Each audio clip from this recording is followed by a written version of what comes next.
Caner Universe, it's Caner Tip Tuesday.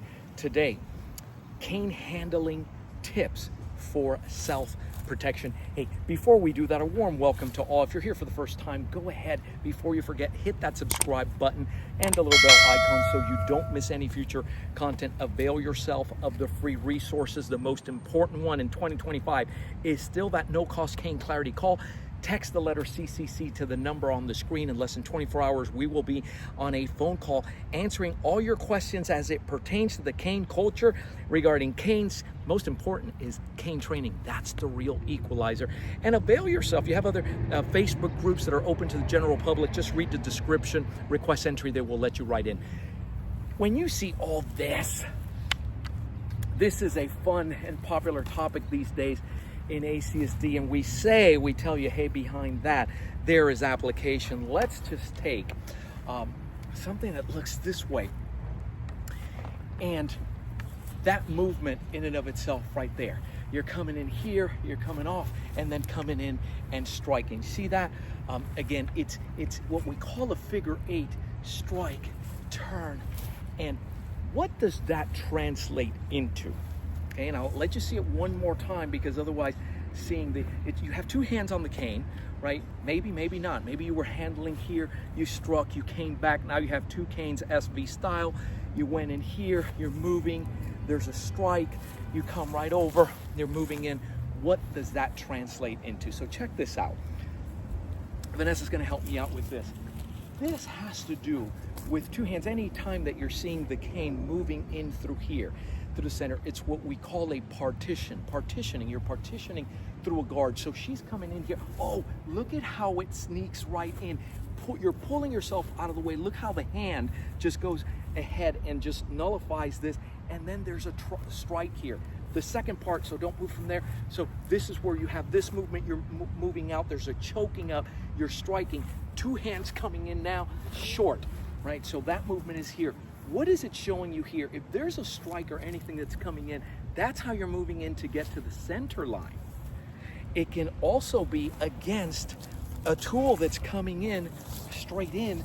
So you're moving in to get in, right? So you say, well, it's obvious. I see that these are all striking movements, striking motion. Hey, but there's more to it than that. What about, set it down, what about cane retention?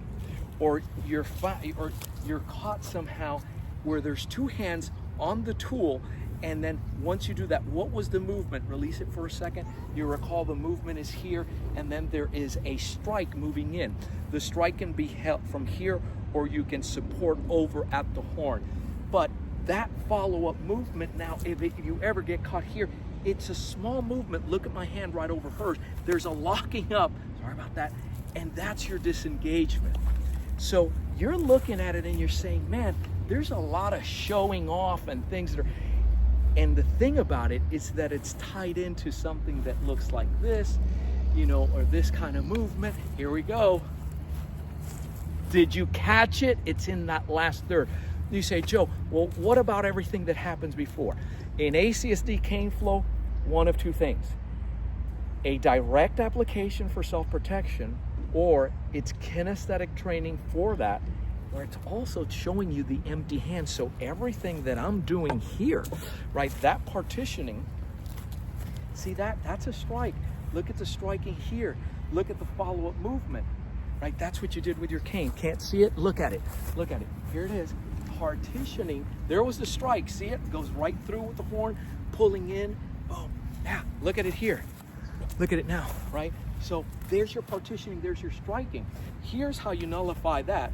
You're checking it right above, right? What was the other movement? The other movement is something that looks like this. So if there's a strike coming in, there's your triangling, right? And lastly, it shows you saw the movement here. There's the grab. It's to the inside. There's your lock, just like it did with the cane. There's your disengaging so that you can get out. Why? Because Ameican Cane Self Defense, the way I developed that from day one, is a cane empty hand system. It was never intended to be learned just cane alone, right? that we adapted to the times as people needed it. They were traveling all the time. They saw the value in this, didn't have time, inclination. You listen to the masters today of the cane, ACSD trained. They all tell you, hey, my only regret is not having started earlier with the empty hand, because that's the way I put it together. That's the way that it was intended to be learned. So when you learn the cane, you already have the foundation for the empty hand. It just needs to be pointed out to you. Right? How do you learn this stuff? You like it? Go ahead and comment and reach out. Text those letters, CCC, and let's have a conversation. There is a step-by-step way of doing it. Thanks for watching. Keep caning, and I'll see you on the next video.